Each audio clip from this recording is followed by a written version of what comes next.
It's the Brad and John Show. It is the Brad and John Show. This is the C block, which means we started right around 7:40, and we do this every morning. John, I teased this in the A block about the fact that yesterday I was in the middle of two women in a road rage incident. Now, it started out where I thought the one woman was mad at me. I thought she was upset with me because you know what she yelled at out the window?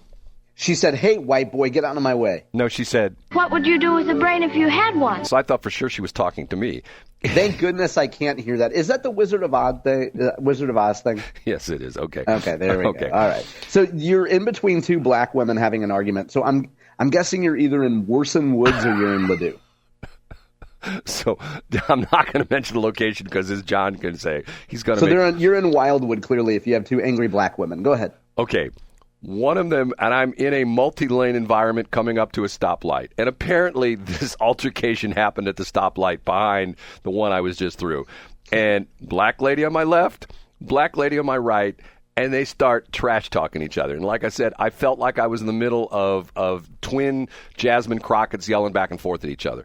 And I thought to myself, maybe I should just lay back a little bit and let these women haggle it out. So as the light turned green, and keep in mind, we're at the stoplight, lady on my left, I'm in the middle, lady on my right, they're trash talking back and forth to each other, and they're both in SUVs, so they're like talking over the roof of my car because I'm on my little car. And they're trash talking each other, and I thought to myself, I'm just going to lay back here. When the light turns green, I'm just going to sit here for a minute because I don't want to be in between these two. So good thing I did, because as the light turned green, guess what happened? The one lady pulls across a lane of traffic and tries to smash into the other lady in front of me. You're kidding me, Brad. No, I am not kidding you. And they're trash talking each other. It's funny because they came up to another stoplight. So at this point in time, they are next to each other, and I'm behind the one woman, and they're just trash talking back and forth, F-bombs flying like crazy. And the one lady makes a left turn, the other lady goes straight. I'm thinking to myself, man, this is, of all the things in life to be upset about, of all the things to be upset about the fact that even though we're trying to get peace in Ukraine and Putin, and we're begging him to come to the peace table every single day, we open up the news accounts to more missiles hitting, old folks' homes and colleges and apartment buildings in Ukraine. And I'm going like, okay, let's do the old Maslow's theory of hierarchy here. What could have happened back at that stoplight, 3 stoplights back, where these two women had now engaged in what almost could be mortal highway combat? You know what I'm saying? I mean, it sounds like a viral ad for Red Hot Riplet.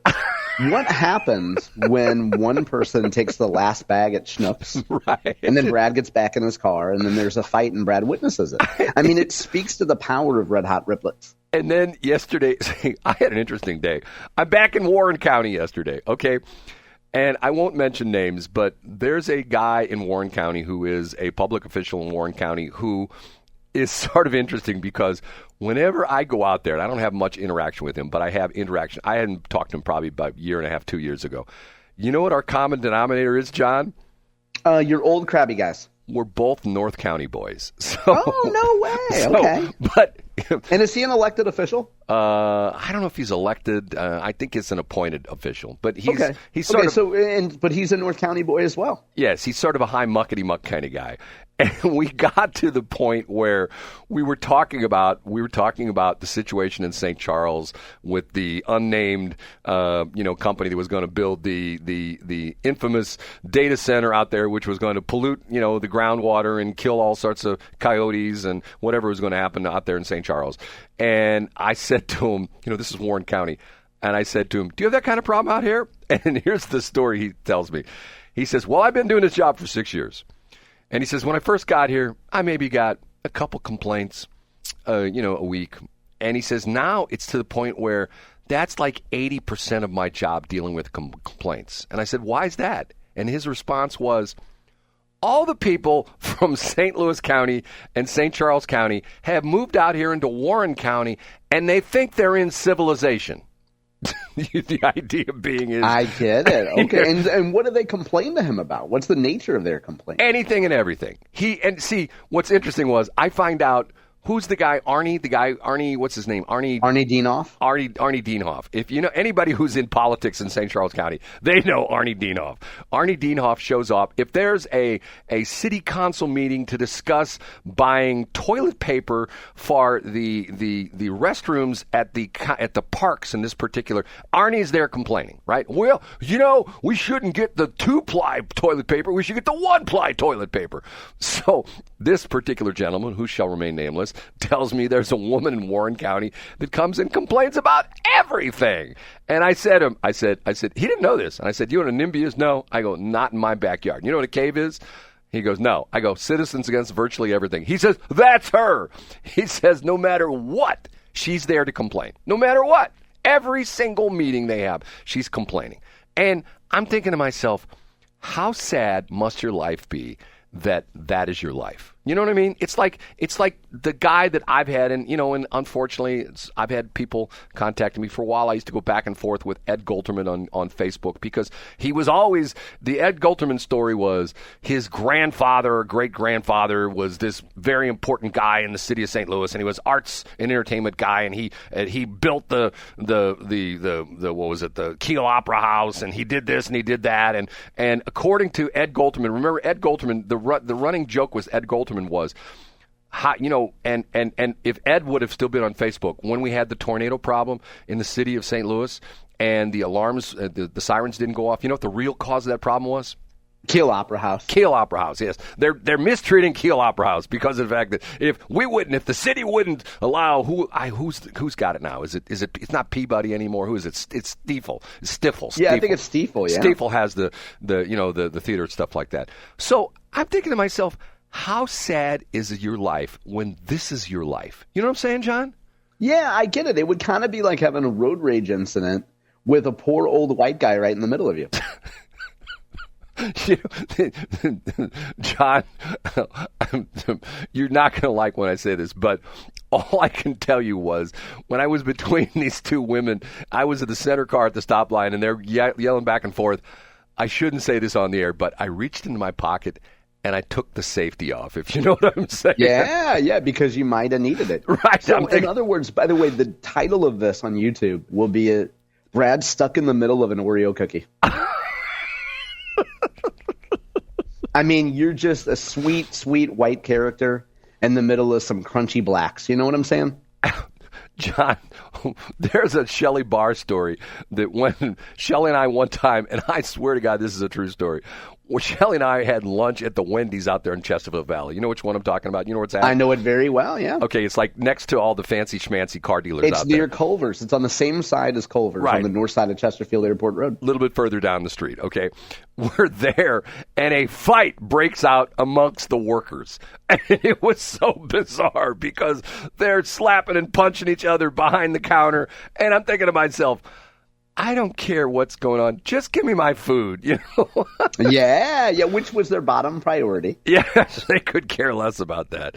And they couldn't care less about that. Well, whatever, John's always correcting me. So the crazy stuff on this is, I don't get this. You know, maybe I'm not wired that way, but how is it the fact that someone does something wrong? And what's interesting about this is, once again, this is a lesson I learned, and I've learned a couple things from this guy. The guy's name is, I can't remember his name. His name's Tom.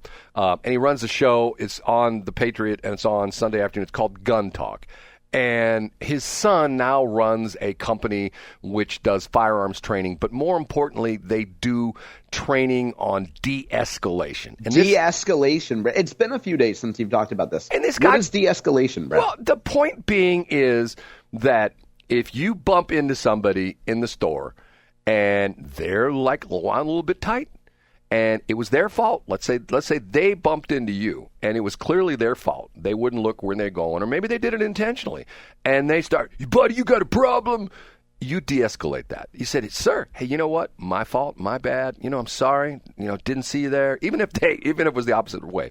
Which reminds me, we're going to talk about The Rhode Island thing, remember? See, I remember this. Okay. Yeah, way to go, Brad. The backstory on this is recapping. It's this incredible video of these two women. And the interesting part of this is, my point on this is, the police originally resisted body cameras. Now, for the most part, the police embrace the body cameras. And this is a perfect example of this, because if there weren't body cameras, what would these women be saying? Tell me, John. They would be saying that they were harassed. Right. They would be saying that they had been touched inappropriately. Right. When shoved into the yeah. And as we pointed out, I don't mean to step on what, if you were going to go here, Brad, but yesterday you speculated that maybe they hadn't been allowed to get into the restaurant. It was a restaurant. It wasn't a club, but they were maybe put on the wait list, and maybe this woman was throwing her weight around. It turns out that they actually ate dinner at the restaurant. This is according to the friend. So not the assistant AG, but that woman's friend's attorney talked to the New York Post about it yesterday and said that they had already eaten dinner, and that his client, which was the friend woman, had already paid the tab and they were leaving. And that, according to the attorney, is what Shelley Barr would say, the defecation hitting the rotating, oscillating, whatever. And then so the skirmish happened apparently after they had already paid and were leaving. So they were not trying to get into the restaurant, but they were leaving. What was the skirmish? Did they have a fight with the waiter or something like that? I have no idea. So in conversations yesterday, we were trying to figure out, with some conversation I had with someone else, trying to figure out exactly what might have caused it.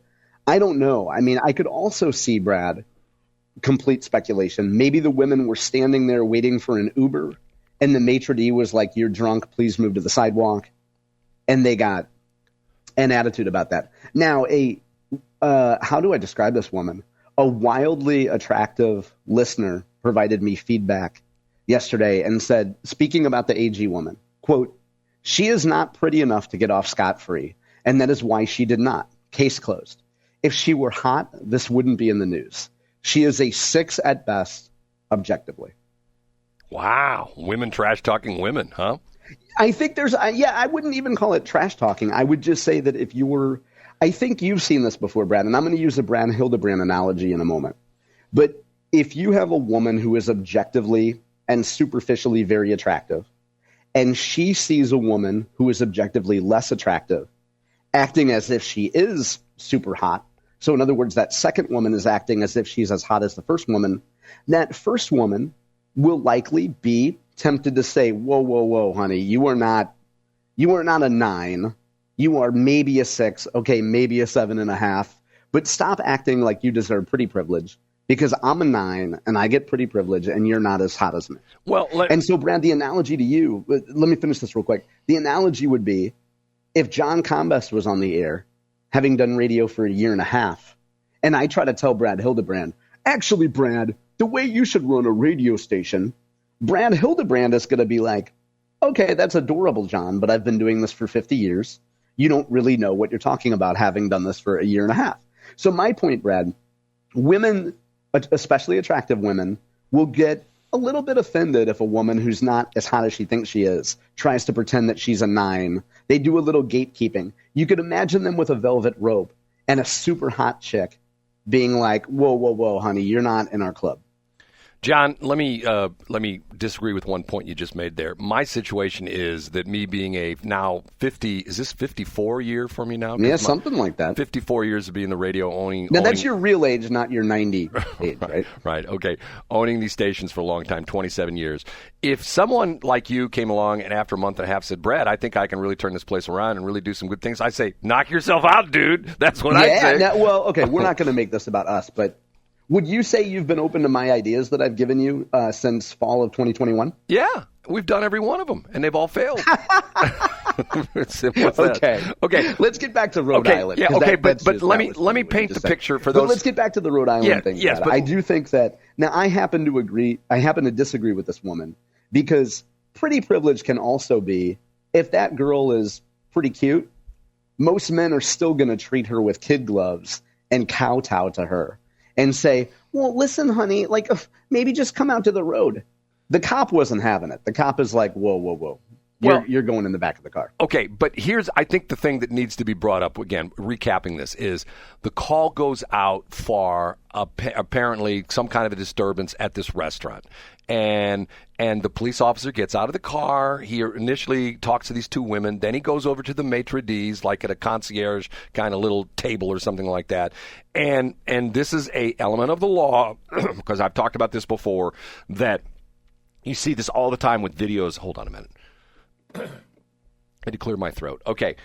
If you are a private property owner, and in this case, a restaurant, and could be Walmart, could be whatever, and someone is in your place and they're causing a problem or whatever it is, you can pick up the phone, call the police, and have the police come and trespass them. So in other words, the idea being is, and if you heard the officer, he asked the maitre d', do you want them trespassed? And he says, yes. Okay, at that point, he has the legal right to say to those people, you need to leave the premises, which is exactly what he did. And You're right, Brad. And he did it numerous times. But then she starts pulling, well, I'm an AG, blah, blah, blah, blah. And the interesting thing was that you said the girlfriend who has the attorney, she's the one that really went ape, you know what, when they tried to put her in the back of the squad car. Remember, she's beaten on the squad car, and she won't let him close the door, and she originally slipped out of the cuffs. Do you remember that? Yes. When they were cuffing her, she got out of the cuffs. Now, which I love. She has dainty little wrists that can easily be pinned above her. The whole thing on this is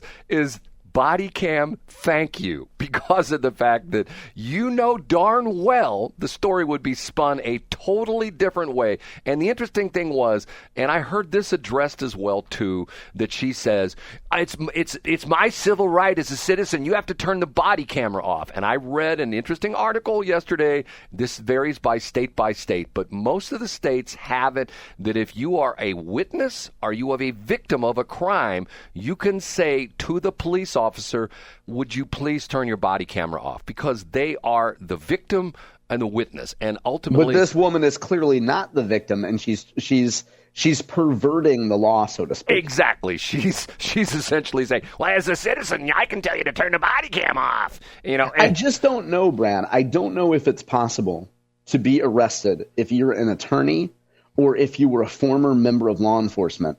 I don't know if it's possible to get arrested and not throw that in the face of a cop. I used to be a cop down in Myrtle Beach, or I'm an attorney. I know the law. I don't know if it's possible for you to it's like the old comedian's joke of, I had the right to remain silent, but not the ability.